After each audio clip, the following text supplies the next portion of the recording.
President-elect Trump reportedly planning to pick Oregon Congresswoman Cathy McMorris Rodgers to run the Department of the Interior. The position is responsible for the management and conservation of federal land and natural resources. McMorris Rodgers is a strong advocate of increased drilling for oil development. CKE restaurant CEO Andy Puzder has been tapped to run the Labor Department. He is known as a vocal critic of regulation that would increase workers' pay. Mr. Trump's selections inspiring an op-ed in The Hill titled, "Hate a Government Agency? Trump just might ask you to lead it." It reads in part, President-elect Donald Trump's choice for his cabinet and other important positions can be summed up in one word: bizarre. They have views and have made statements that challenge the very existence of the departments they have been selected to lead.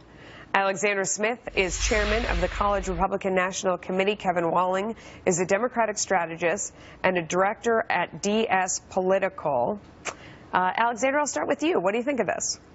You know, I think that President-elect Trump is responding to what the American people were calling for in November, which was change. Just because something has always been done a certain way doesn't mean we should keep on doing it. And I think that what we've seen from the executive branch over the last 8 years is that President Obama has used the deadlocked Congress as an opportunity to expand his executive powers into all of these executive agencies, which are supposed to execute the laws, not legislate. That's the job of Congress. And the American voters sent Republican majorities to Congress for the majority of President Obama's term to put a check on his power. So I think that this is really just a response to that.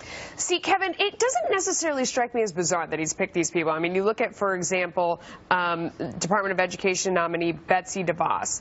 She's criticized, saying that she's never worked in a public school. She doesn't go to a public school. She's totally focused on charters and school choice. But to me, that's like grabbing Fred Smith, who is the CEO of FedEx, and putting him in charge of the Postal Service. You know, it's someone who doesn't necessarily think the Postal Service is doing a great job. He thinks he's got a business that's a whole heck of a lot better. And you would send him in to turn it around. You wouldn't say he doesn't know anything about shipping just because he never worked at the Postal Service. What do you think of my analogy? I think it's not a very good analogy in that she has no experience, as you rightly point out, in public education. She's not spent any time whatsoever in a public school. But isn't that classroom. because she thinks it's broken?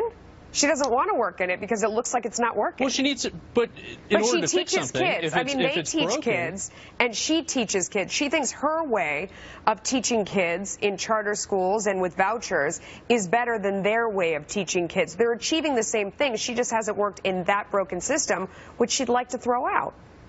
But you need to have some experience in order to fix something.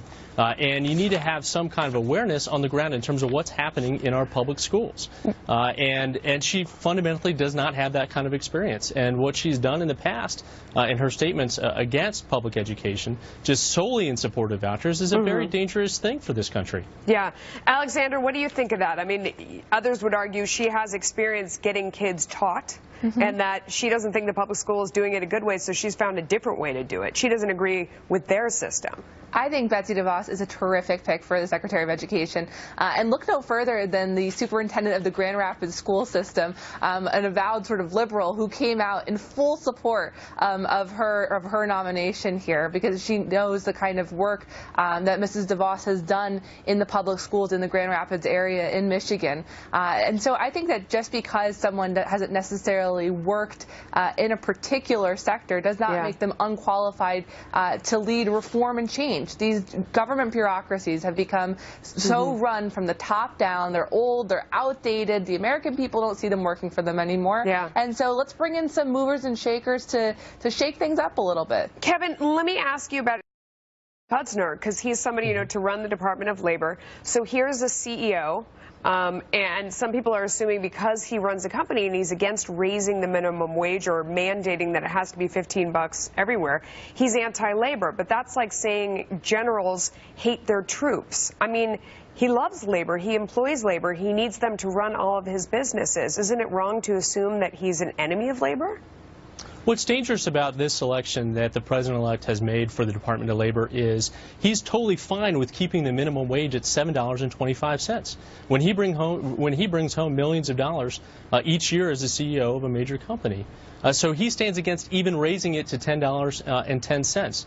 And in fact, many of his companies are under investigation by the very department that he is seeking to lead in this next year. It's a very dangerous appointment as well. It strikes at the heart of working Americans. I think he's against mandating it at a federal level. Wages can go where they want in local areas, but that's probably a discussion for another time. Thanks to both of you. Spirited debate. We appreciate it. Thanks for having me. Thanks, Melissa.